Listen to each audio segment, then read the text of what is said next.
Maraming salamat po. Kindly sit down. Uh,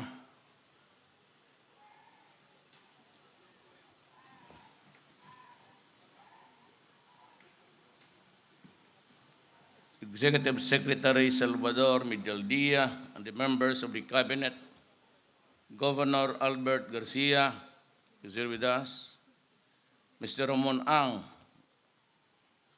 huwag ko na lang dagdagan because there's the San Miguel Corp, everybody knows, the officers and staff of the Office of the President, fellow workers in government, my beloved countrymen.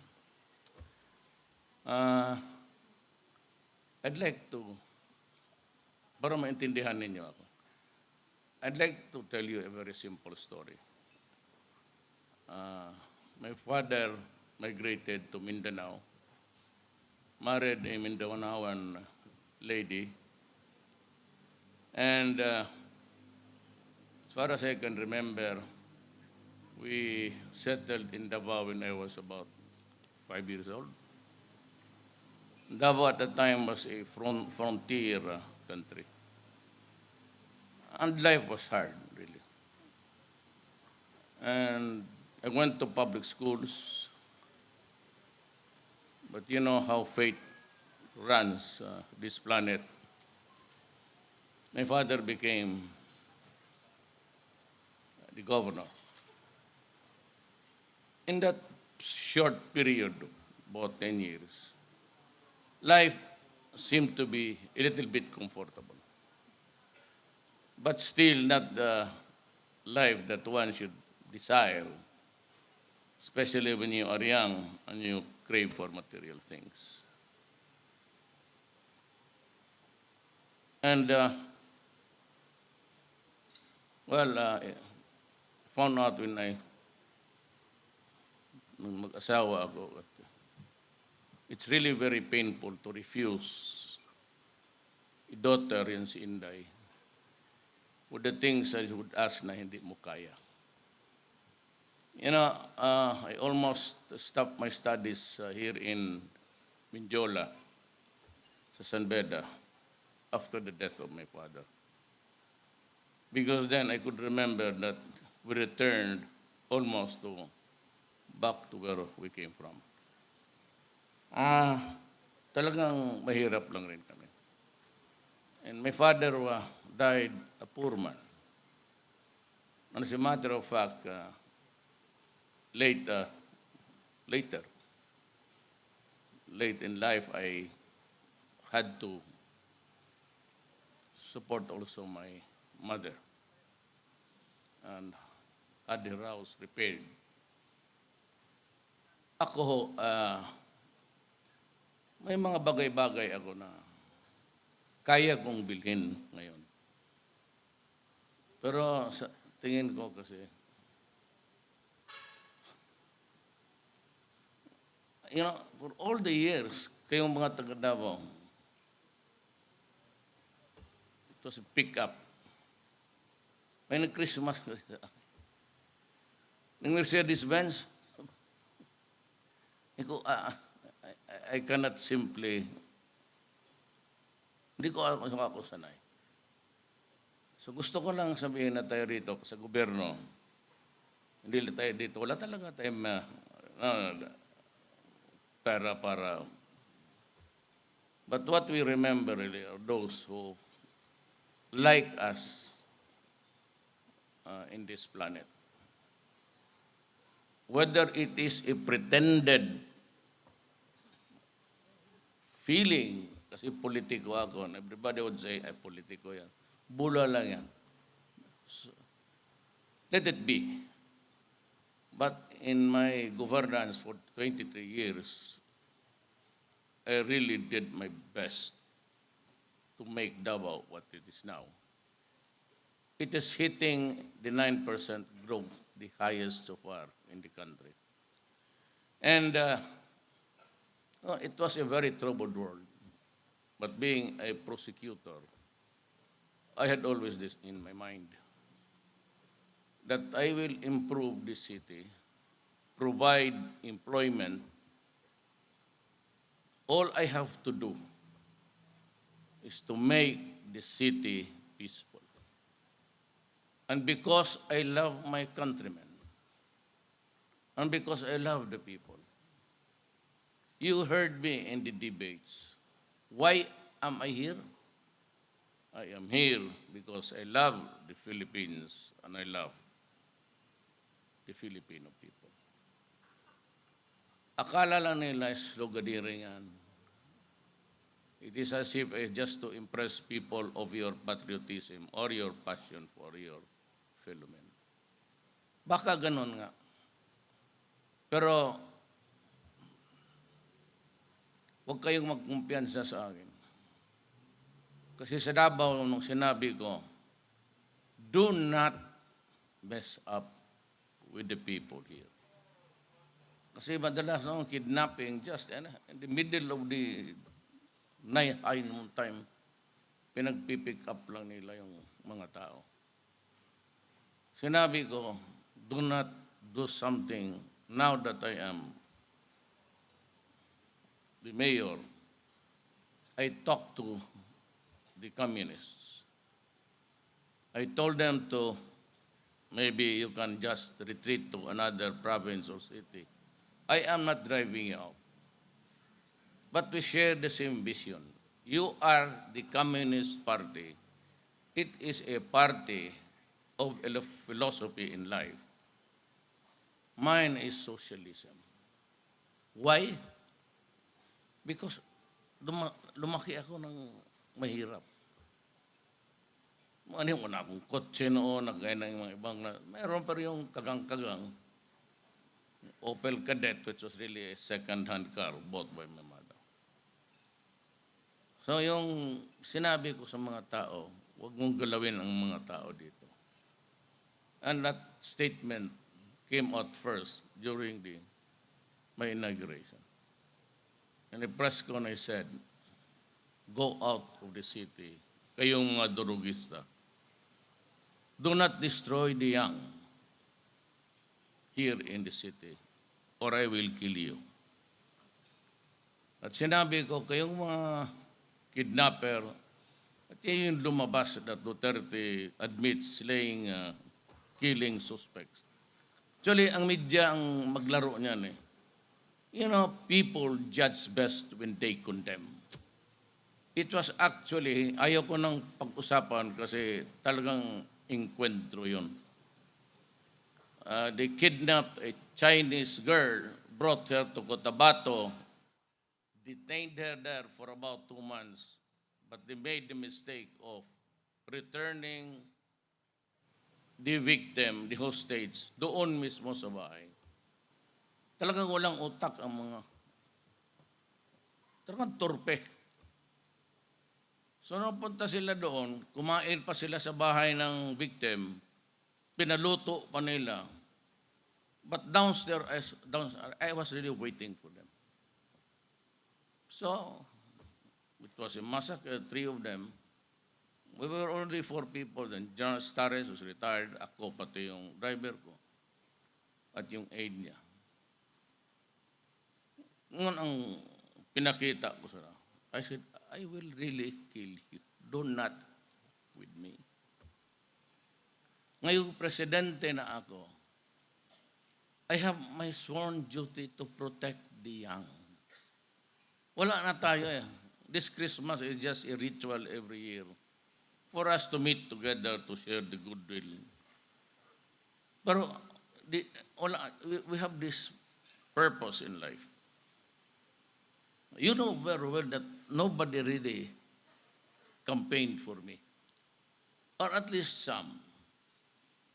Si Abet, governor. Si Lord. At yung few people who believed in me. Ramon ang gave me some money. Hindi malaki, pat hindi rin maliit. But enough to finance 1 trip there, 1 trip here. Wala akong, tanongin ninyo yan silang, you can ask all of them. Kung naghingi ako o tumanggap ako. Ano ba, we became fast friends because alam mo, ang tao may ano, you have this disarming attitude of humility. Talagang madi-disarm ka. So we became fast friends. Then now, I would be happy if you would share, break bread with me during our Christmas party. Ulitin ko dito sa Pilipinas, wala akong para-para dito. Wala akong sabihin mo yung human rights. Basta diretso ako, may orders to the military and the police. Destroy the drug industry. Not the person. Destroy the apparatus. Kasi kung may dyan pang puser tapos patay na yung drug dealer, same. Maghanap lang yung ibang amo na drug dealer, then he will continue with his drugs. And so he put us in a bind generation after generation. I will not allow that. I will never allow that. Kung patayan mo naman itong poser, nandiyan drug lord, maghanap lang ng ibang poser yan. So I have to destroy the apparatus of the drug trade. It will take me maybe 1, 2, 3, 4, 5 until the end of my term. But there are loose talks about impeachment, coup d'etat. Wala ako dyan. You know, God gave me a mandate. Ilang tao lang nagsuporta sa akin sa Luzon. One is Abed. Yung isa, si Lord Velasco. Doon sa norte, isa lang, si Amy. And if I may now, with due respect to the husband and to the family, si Angel Amante ng Agusan. Kaibigan ko siya. Sila lang. And yet I had, even in Cebu, where my father comes from, Danao, the Duranos were my cousins, wherefore po. And I was happy to just learn about it. Basta bahid mo lang ang totoo. So ito, tapusin ko na lang. Gutom na tayo. Tinanong ko yung asawa ko. I never really expected to win. I was there for the challenge because yung mga ibang kandidato we're not talking about Mindanao. And the greatest fear should be we will end up a dismembered country. And that is why I had to take the challenge. Di ba ninyo alam, and I am sure you will believe me, short of a federal setup, we will have no peace in this country. Wala. Maniwala kayo sa akin, laking Mindanao. The barest minimum would really be a federal state. And everybody is asking, why? Bakit ba yung rebellion? It is not a rebellion actually of sorts. It is the rising nationalism of the Moro people. Alam mo, before Christianity arrived here via Leyte, sponsored by Magellan, Islam was ahead in Mindanao by almost 100 years. Part of the Sri Visayas Empire of the Malay race. At pinilit nilang kunin and the Americans. And they passed this, itong Malacanang. This is actually an imperial setup. Kung kailangan mo ng treasurer assessor, sino mag-appoint? Kung kailangan mo ng acting mayor dyan, who? Hindi mo nga nakita yung lugar na yan. I'm sure the past presidents never went to the places that I have been into because I am from Mindanao. It's really almost a rotten system. You ask me, frankly, on this Christmas night, am I happy being the President of the Philippines? I'll give you an answer. I do not need it at this time in my life. Kung nandito ako, tatrabaho ako. I will not shortchange the Filipino people. Bakit ka tumakbo? Ayaw mo pala magtrabaho. No. Tatrabaho ako. Kaya, my duty is to preserve. And kung may tainga itong mga human rights, it is really a violence inflicted upon the Filipino society. By producing shabu, kinakain ng mga anak natin at maging gonggong, and crime flourishes. It is just in a matter of selling this shabu or alam mo, pag kayo may nakilala, isa lang sa pamilya ang it becomes a dysfunctional family. Ngayon, kung ang breadwinner with about 7, 8, he comes home with his salary, but he is hooked sa drug. At 200 per day, that is 6,000 a month. Times 3 million. 104 million tayo. Assuming totoo yung PDEA. Yung kay ano pa ito, wala pa yun sa akin.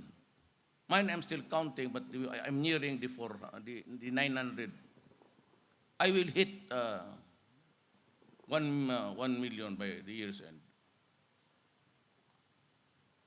At 200 every day, 6. In 1 month, it's 18 billion of our money. In 1 year, it is 216 billion of the blood of the Filipino. Kaya putang, huwag kayo talaga hihiritan ko talaga kayo. You don't destroy my country. I don't care about those human rights and presidents of other countries. They're all hypocrisy. And besides, what does he know of the spirit of my country? Lahat tayo nagtatrabaho, papakainin yung anak natin, papaaralin. Hindi naman lahat may kotse, naglalakad. Ako noon may minsan, San Beda, pati dormitoryo dyan sa Tihol, YMCA. Nang namatay ang tatay ko, sabi ng nanay ko, hindi ko kaya, sabi ko, okay lang. Naglalakad ako. Maniwala ka. But God is there. I would never voice a lie to you. Kaya sabi ko, wag dito. No, of course, itong mga revolutionaries. But they are driven by kanilang prinsipyo. They are the communists. You know,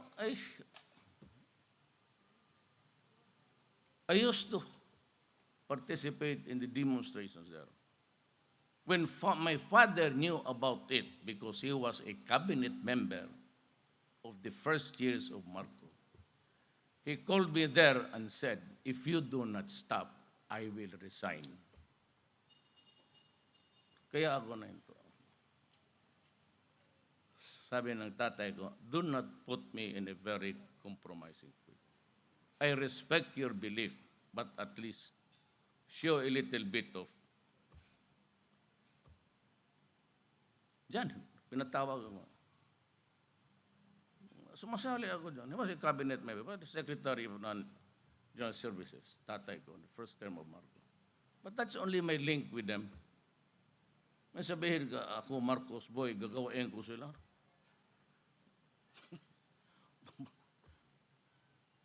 I never bowed to anybody politically. Every election, sila yung pumupunta sa Davao, lahat. Hihingi ng tulong sa akin. Ako, I survived on my own. I was mayor for 22 years, 4 years. And wala talaga kayong masabi sa akin. I prefer to take the commercial flights, but the problem is sometimes I get to be late. Sometimes pero nagbabayad ako ng eroplano. Mura lang nga. Mura lang. Yung operational cost lang. Pero nagbabayad ako. Kasi hindi naman lahat. Minsan yung pauwi ako na I have to be there because I have some important persons. So yan ang buhay natin dito. So I promise no corruption. I promise that there will be less drugs. I will suppress it. And if I can wipe them out, I will. Then criminality. These are the things. Just make the Philippines peaceful. Kaya ako pag take off sa Indonesia, take off sa Singapore, I take off from Vietnam, hindi naman ako na naiyak. Pero naluluha ako to think na sila, everybody, every guy there is working gainfully, employed. Tapos pabalik ako dito sa bayan ko na there's a runaway drug problem, there's a rebellion, there's the Maote in Lanao now, at yung mga terorista sa... So, the communists agreed to talk to me. I talked to Ms. Sison kagabi. I hope you guys of the intelligence were hearing it. Marami kaming sinabi. Sabi ko, we are all agreed with this. Is a land reform ko, fine. There are still lands now, walang may-ari, kalaki ng Pilipinas. Hatiin natin to sa isa't isa. But we have to support them. The way the other countries did. That's why the progress, because they took care of agriculture. Doon muna tayo sa maliliit. And 4 days ago, I ordered the release of, nag-deliver kasi si Andrea Domingo ng 5 billion. Right away, binigay ko yung 1 billion kay DSWD. Sabi ko sa sekretary, ma'am, ibigay mo ito sa lahat ng Pilipino ngayon, nagdala ng reseta na wala silang pera pambili. Then I remembered yung mga tao na nagkamali. Ibuhay sila, then they are under medication for addiction. Sabi ko, 1 billion para mabili ko kasi wala pa akong rehab center.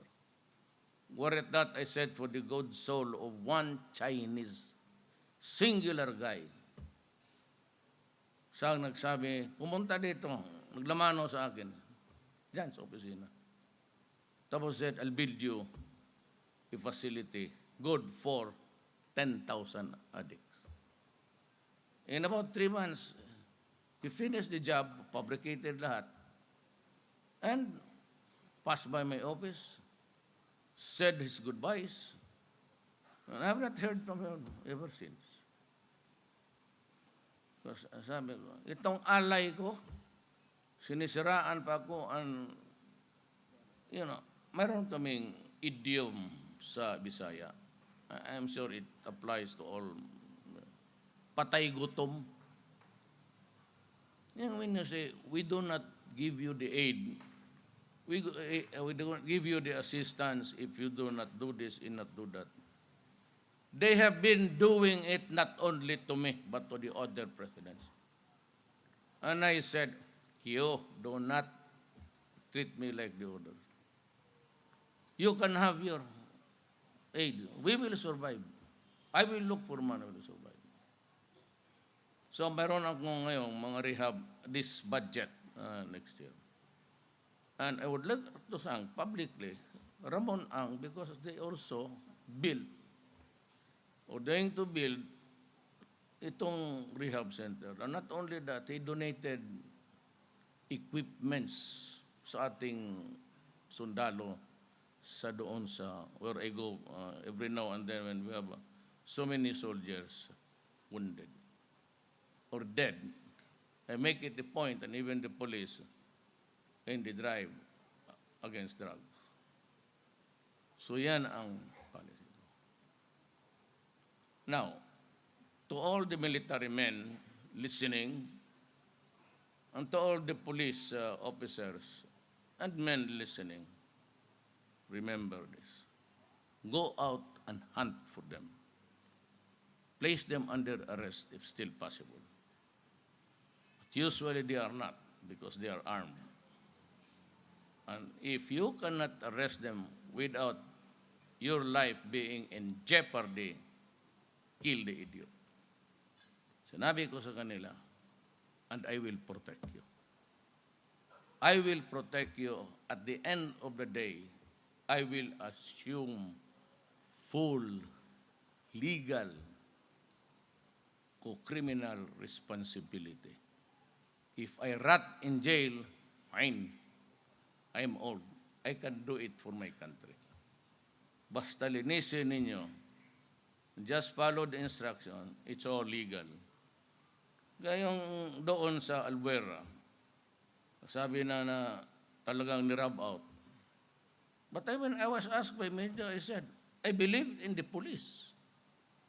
It might be ridiculous to you, but still, the police, akin yan. I am their chief. They are under the DILG. And DILG is under me. Sabi ko, paniwalaan ko yung istorya nila. Hindi kasi rub out, pinasok sa... So, the NBI investigated. I allowed them to investigate. And they said it was a rub out. Go fine. You know, if I was really something into, di sabihin ko na sana sa NBI na sundan mo na lang yung istorya ng police. But I did not. I said, okay, fine. As far as I'm concerned, it was duty connected. Sabi ko sa kana, that may isang nagtanong sa akin, pare. Sabi niya, Rudy, you know, you should be concerned of yung pinatay. No. We did not operate until after 2 months I was president. So if you would kindly remember, take a few steps back. There were already a lot of killings when I was to become the president. When I became president for 2 months, there were a lot of killings. Wala kami doon. But remember, I mentioned several names of the generals of the police. I'm just giving you the idea. Bakit balutin namin yung mga putak na yan? Ba't ka magbalot? Hindi naman kailangan ang mami dito. Ay, marami nang bungo dyan sa ano. Hindi na maghintay ng gabihan. They would not even wait for the darkness to fall. You want some ghosts, you go there, be alone. Sit there for about a few hours and you will see one. Hindi, tinatakot ko lang yun. Ano, Father? You don't have to worry so much about it. Because, about a third, baby. But hindi amin yan. Yung amin talaga is, I do not. Talayan mo ang kamay, paluhurin mo, tapos patay mo, gago. Lalaki ka kaya kung gano'n? Are you a man? At least bigyan mo ng panahon mo lumaban. Kaya, I support the police. Trial, demand na ninyo. We go to trial. But I will protect them. Handa sabihin ko sa korte, pupunta ako. Akin yun. Bakit ba dyan? Anong reklamo mo? Hindi kung gano'n, you prepare the sentence. I'll plead guilty. That I ordered it. And I will protect everybody. Because in the end, sabihin ko, I may be, sabi ko doon sa Ginaldo, there are several talks about coup d'etat, talks about impeachment. You know, sabi ko, tinanong ko yung asawa ko, how come it is like this? Nanalo ako, anong tingin mo? Sa Cebu mismo, doon ako pinanganak sa Leyte. Wala akong isa, pati yung mga pinsan kong congressman. Doon niya sa kabila. At nanalo ako. So what does that mean? My wife said, she's a really religious woman, Baptist. There must be something that God would like you to do. So, yan lang ang sabi niya. So, what do I do? Then of course, ang bayan ko, ako din, I will do it. But the sheer mandate of 6 million really appalls me. Saan ko kinuha yung boto? Baka nga sabihin nila, nagdaya pa ako. Because I was only carrying yung putok na yan, that would be the last. Next year, wala. Kita mo naman ang magbayad. Ilang tao pa na, kung ikaw ang governance, why would you allow people to get injured, children losing their sight, limb? Hintuin mo Ay, paputok to drive the devil away. Magdagdag lang kayo ng demonyo sa buhay dito. Tayo magbulahan para tayong bata. Okay lang yan. God sent me to be president maybe for 3 months, 6 months. Then I'll be ousted. Oh well. Or I'll be ousted, impeached 3 to 4 years from now. Oh, that's fine with me. Do not stop me because I will not be stopped. Tatapusin ko talaga yung problema. I may be ousted like the others. Yeah. But at least, I will assure you, mark my word, it will never be because of corruption. I will be ousted there. I will be forced out because I was desperate trying to help and preserve the Filipino people. That's about it. Nothing simple. Gladly. So wag lang ako sabihin na nakaw ako, no? Because it will never happen. And corruption in this government will stop. I go out because I was brutal in this war. So be it. It should be brutal because you impose brutality on my country. God. Yan, tapos.